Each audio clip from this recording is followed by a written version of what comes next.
Online gaming. Wow, did you know that you can play video games with friends around the world via the internet? Technology is amazing! Anyways, this is stuff we play home of everything weird and retro. Today's video is on the Sega Dreamcast, yes, but as revolutionary as Dreamcast Online seemed when the system launched in the late 90s, it wasn't the very first system to have online features. The very first online games, as we would define them nowadays, can be traced back to the early 1980s. Games like Island of Kismai, launched via CompuServe, were available to play as early as 1984. Then, throughout the following years, we saw an explosion in the popularity of online titles for PC. Special mention has to go to games like Neverwinter Nights that launched in 1991, and Richard Garriott's seminal masterpiece, Ultima Online, which released in 1997. There are even a variety of online gaming services for consoles as well, though they all required some sort of adapter. There is a Famicom modem, which was released in 1987 in Japan for the Japanese NES, though that was more popular for placing horse racing bets than actually playing video games. There are even services like Sega MegaNet and X-Band, which worked for the Sega Genesis, and even the Sega Netlink adapter for the Sega Saturn. Netlink on the Saturn arguably paved the way for a lot of what defined online play on the Dreamcast. As I've covered in other videos, the Sega Saturn was a massive flop for Sega outside of Japan. Indeed, it would be absolutely curb-stomped sales-wise by its contemporaries, the Nintendo 64 and the PlayStation 1. Though the Netlink cartridge itself was still a pretty cool kit for the time. Consisting of a 28.8 kilobytes a second modem, a custom interfacing chip, and even a built-in custom Saturn web browser that was installed just by plugging into the Saturn's expansion cartridge slot. Sega would even release Saturn-compatible keyboards and mice, another standout feature for the era. Though for real PC gamers jumping to the Saturn, there were also adapters for using PS2-compatible PC accessories on the Saturn as well. This modem cartridge was expensive, costing around $200 USD just by itself when it was launched in late 1996. Though, a year later in 1997, the price would be slashed to only $100, and a couple of games would be included with each new Netlink unit as well. Things still didn't pick up though, and only 5 games would ever be Netlink compatible on the Saturn.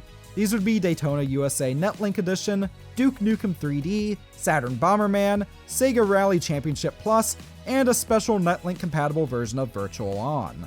The main thing that sets Saturn Netlink apart from most other online gaming services is that it didn't rely on servers at all. You and whatever friend you were wanting to play online with just hooked up your Saturn modem up to your phone line and then called directly into each other. In a way, this kind of future-proofed the Saturn.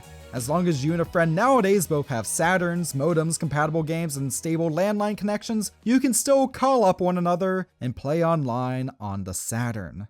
But that's perhaps a video for another time, especially since I don't even own one Saturn modem, let alone 2 of them. Today, I'm wanting to talk about the Saturn's successor and Sega's last non-edutainment console, the Sega Dreamcast. Specifically, I want to cover its library of online games, the accessories that took advantage of this feature, and even how Dreamcast Online still lives on. So, the Dreamcast itself launched in 1998 in Japan and in 1999 in most of the rest of the world.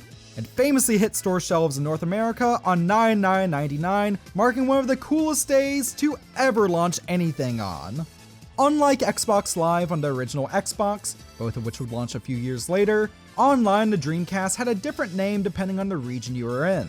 There is Dreamcast in Japan, Dream Arena in Europe, and Kama in Australia. What we're going to be focusing on today though is SegaNet, the North American Dreamcast online service. If only because that's the region I live in. SegaNet wouldn't launch concurrently with the Dreamcast either. It would launch nearly a year later in September 2000, though it would still be a welcome addition to the platform. Now, I think it's important to mention Microsoft when talking about Dreamcast Online. Though many folks attribute things such as downloadable content for games as things that began with Xbox Live on the original Xbox, they actually began back on the Dreamcast. Though, the Dreamcast probably did give Microsoft a lot of ideas that would later make their way into the original Xbox, since Microsoft briefly partnered with Sega during the Dreamcast development. This also explains why the Dreamcast has a custom version of Windows CE for it. Now, despite living in Canada, which is part of North America and usually gets all the same game stuff as the Americans, I wouldn't have been able to use SegaNet back in the day. Created as a collaboration between Sega of America and Telecom GTE, SegaNet was only ever available in the continental US. So, for folks in Canada, Mexico, Alaska, Hawaii, or even Puerto Rico, online Dreamcast gaming via SegaNet just wasn't possible as far as I can tell anyways. SegaNet was also expensive. It was just under $22 a month USD, and that was back in 1999. That's the equivalent of just over $34 a month in 2021. But it was still relatively popular initially, with over 1.5 million Dreamcasts being brought online via SegaNet within the first month after launch. The hardware of choice for connecting a DC to the internet was either the modem adapter, which came with every new Dreamcast sold worldwide except in Brazil for some reason, or, after July 2000, the broadband adapter.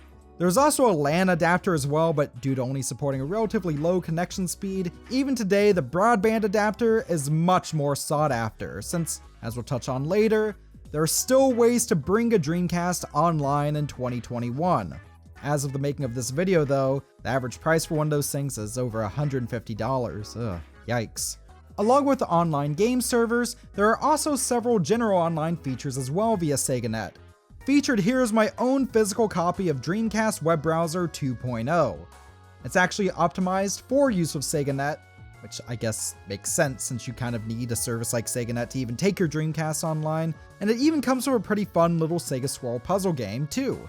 Now, while you can do things such as checking your emails from your Dreamcast and playing games online in any region no matter what service you're using, Japan did get a couple of exclusive online features. There is a web TV disc over there, for example, that allowed you to, well, watch web TV. Remember when that was a thing? Before we had YouTube, we had, well, content made exclusively for web TV. There is also a webcam called the DreamPi, which literally meant that you could video chat with folks from your Dreamcast. Again though, only in Japan. The best of the web-centric Dreamcast accessories though, were thankfully released worldwide. And these of course, were the Dreamcast mouse and keyboard, both sold separately.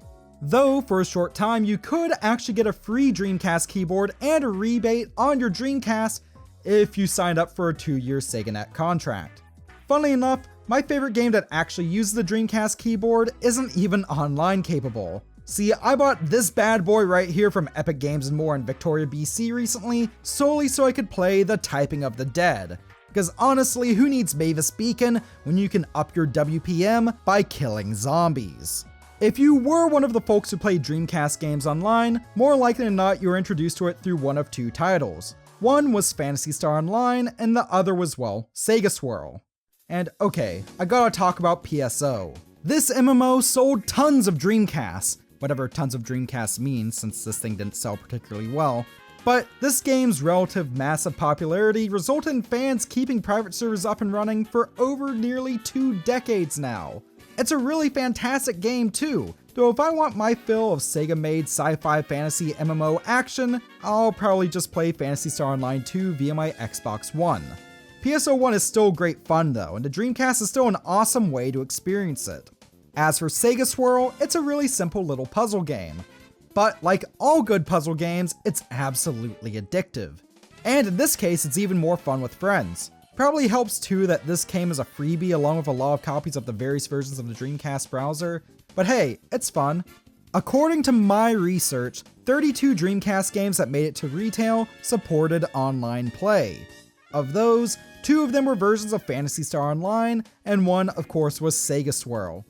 Oh, and of course, 8 of them were just yearly Sportsball stuff that I'm not going to bother covering because, I mean, dang, do I look like a Sportsball type of person? With that out of the way, let's go through the rest of them. 18 Wheeler was a rather odd big rig focused racing game that I actually really enjoyed playing in the arcade back in the day. And unlike that one other really popular big rigs racing game from around the turn of the millennium, this one was actually good. If off-road racing is more your style, then there was also 4x4 Evo. For fans of track-based racing, there's a solid online capable addition to Sega's Daytona USA series here, in the form of Daytona USA 2001. It's also pretty cool to see this one here too, since there is also an online capable Daytona USA release on the Saturn. If you prefer your racing games to be a bit more futuristic in theming though, there's both Ubisoft's Pod Speedzone and Midway's San Francisco Rush 2049. And I've never played either of these, though they both look fun. Ubisoft had another racer available on the Dreamcast as well, with that being Speed Devils Online Racing.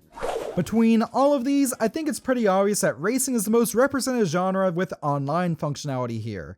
Behind Sportsball, of course. Of all the online capable releases though, the one I'm most curious to see in action online is Capcom's Capcom vs SNK 2. This is a fantastic fighter, bringing together a massive roster of characters from two legendary companies, but also, it technically isn't a SegaNet game per se, as the Dreamcast version only saw a Japanese release. This would be one of only 3 online-capable Dreamcast games to never come out in North America, with the others being No Clichés racing game Toy Racer and the European-exclusive puzzle game Planet Ring. I'm just really curious to see how those online fights in Capcom vs SNK would have been though, especially over an old-school dial-up connection. CVSNK 2 would be the only fighter with online support, meaning that fighting games have just as much representation in the world of online-capable Dreamcast games as Pool. Which, I mean, I'm not knocking Maximum Pool, I just thought that was kind of funny. Shooter fans had some pretty good selection though. Third-person shooter fans could pick up Alien Front Online, which probably had its sales bolstered back in the day thanks to new copies coming with a free Dreamcast microphone. This might actually be the first instance in gaming history of being able to hear some kids screaming about doing your mom while they shoot at you in an online game. And speaking of shooters, Outrigger was an incredibly unique online capable Sega arcade port. Meanwhile, for first-person shooters though, there are 2 great choices here with both Unreal Tournament and Quake 3 on the Dreamcast having online support. 2 great games there that you really can't go wrong with. And speaking of games that you really can't go wrong with, I guess the same can be said for Bomberman Online. Hudson Soft's explosive little action puzzle series rarely ever disappoints, though if I were to play any version on a Sega console, I'd still definitely go with the 12-player capable Saturn Bomberman. Speaking of puzzle games, another great original puzzle title by Sega for the Dreamcast was ChuChu Rocket. I really love this little game, even if I for some reason own both the Japanese and European version of it, but not an actual American copy. Seriously, the Dreamcast is region locked, I can't play either of these. But I bought them anyways because I have the self-control of a toddler. Also for puzzle game fans, there was of course an online version of Tetris. Tetris is, well, Tetris. It's really hard to go wrong there. For those looking for strategy games that were online capable back in the day, there was a version of Worms available here, while for simulation fans, Starlancer is a pretty neat looking sci-fi flight sim. Probably one of the weirdest looking online capable Dreamcast games was this one here called Ooga Booga.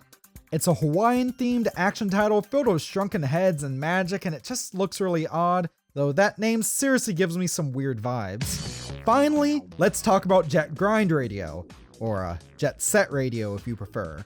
This one is stylish, involves roller skating, there's graffiti everywhere, and it's considered by many to be one of the best Dreamcast games out there. And even for those who aren't fans of this one, you can't argue that's at the very least one of the platform's most original titles. And that's really saying something, as despite the Dreamcast dying in most regions after only around 2 years, it had a ton of great original titles.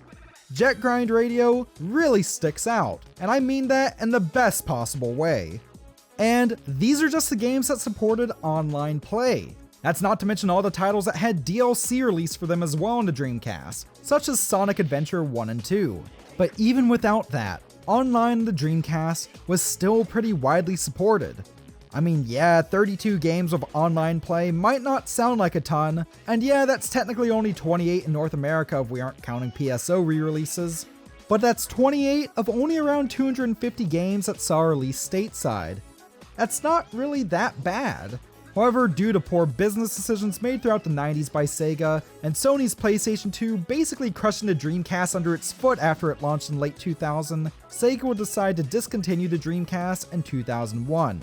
They would subsequently leave the console market, with their resources from then on out being put mostly towards creating games for their former competitor systems as a third-party developer. 2001 isn't really an accurate death date for the Dreamcast though. The last official game for the system, Karus, would see release in Japan all the way in 2007. And even then, a widespread homebrew community would keep a steady stream of releases coming out for the Dreamcast to this day. And as for SegaNet, well, okay, it's complicated.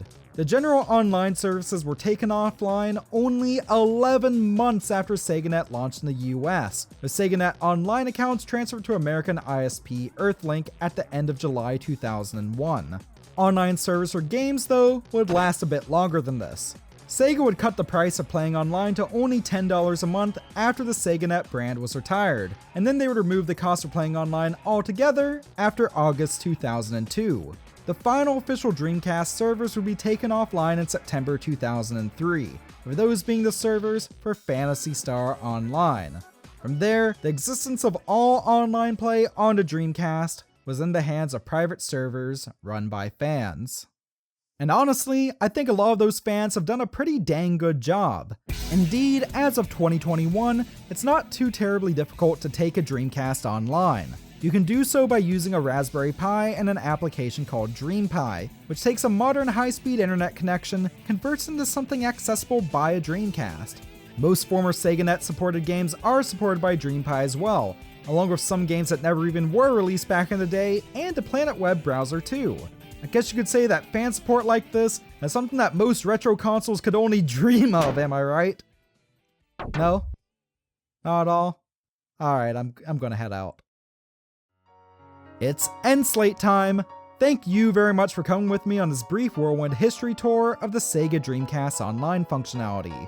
If you liked this video and feel inclined to support me by becoming a Patreon, YouTube channel member, or Twitch sub like the folks you see on the screen right now, then maybe I'll invest in a Raspberry Pi and do a dedicated video on bringing my own Dreamcast online in 2021. But whether you support me that way or not, what matters most to me is knowing what videos viewers like you want to see in the future. If I were to cover more odd parts of the Dreamcast history, what would you want to see? So let me know in the comment section below, and while you're at it, don't forget to subscribe to Stuff We Play for more great content like this. My words are slurring slightly, and it is almost 1 AM as I record this, but whatever, I'm burning that midnight oil and I'm excited to talk about the Dreamcast. Honestly, when I picked up that Dreamcast keyboard last month, I also got a bunch of Dreamcast demo discs too, so maybe I'll go ahead and show those off sometime, if y'all would like anyways. But anyways, with that, thank you very much for watching. Stay classy, and I'll see you next time.